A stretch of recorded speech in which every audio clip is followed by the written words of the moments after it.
leak that you have above your stove, then it's probably more than likely your pipe boot, which is bad.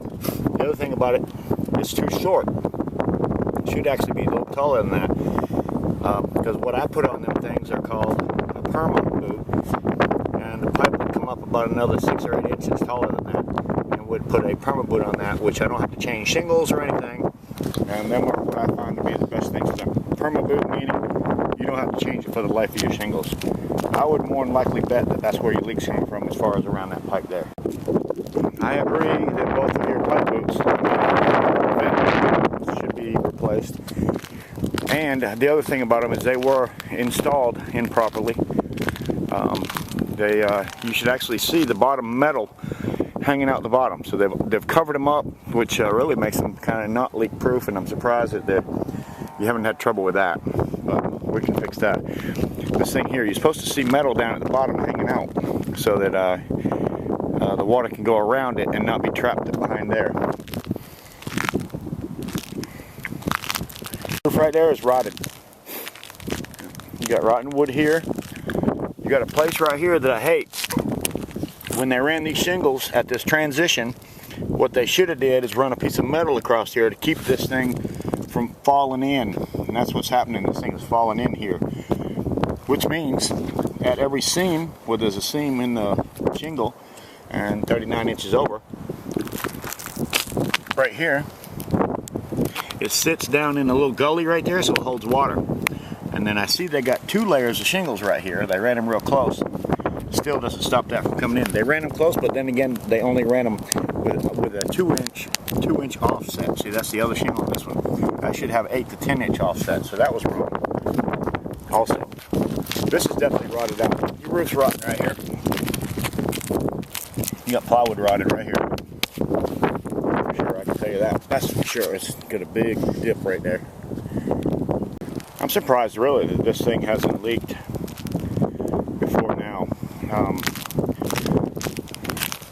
You got a whole lot of stuff going on. A lot of water coming from this side down. You got a lot of water from this side coming down. And then you got it coming back down the roof this way.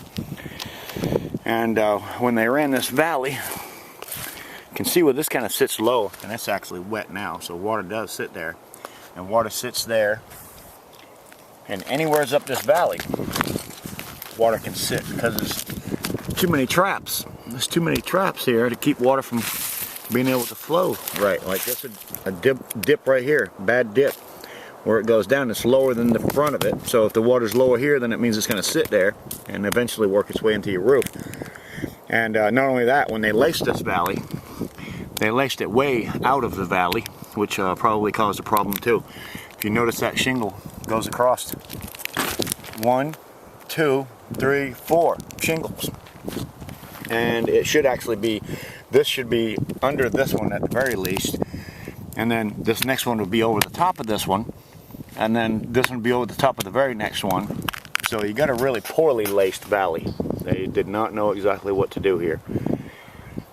And you got a really low pitch here too, even though the water is giving it a big push. And if you see what's going on right here at the bottom of this valley area, you got water that's pushing down the roof, and then it wants to go right up underneath them shingles right there. See that big line of shingles? Water's just pouring up under there. So that's the big problem. Now, why the leak came from this top side, like you said, it might have been, how you doing, buddy? Might have been right where this had came loose at one point, but I don't see any problems with this part right here. I see why he's got problems back here. That's the other pipe boot.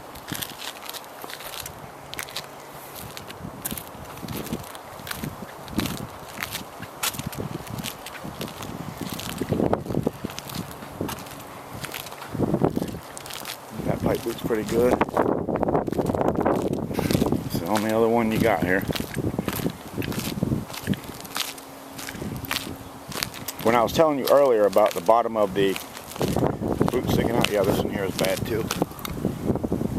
Cracked all the way around. That's what I'm talking about.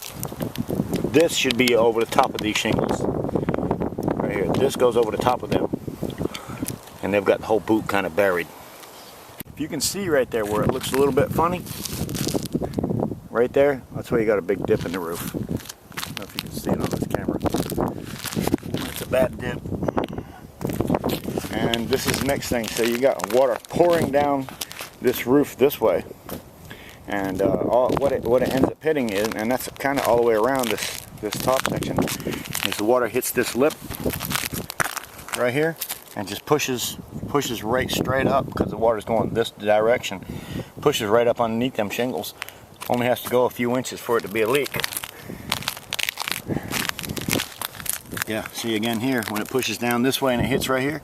So this could be part of the ridge leak that you have down through here. I'm sure you can see what I'm talking about as far as this transition right here. Having a dip in it like this, which water will sit in, eventually go in the house. Again, this is above your stove. This is your vent, probably your vent issue. It's cracked. So what I would probably recommend for this whole back right here to get it right would be tearing off the shingles here, tearing them off all the way back to here. Transition that I was just talking about right here, tear them back up to here, so that, and tear off this over here, tear that all down, and either put a cut valley over there, and I'll explain to you what that is, or actually rubber on this section right here. And the rubber would come up on these pieces, probably up to here. Down there, it'd probably come up to here, and then shingles would go back over the top of that. But it's kind of a low pitch, and I think rubber or cut valley would be the best thing for that area right there.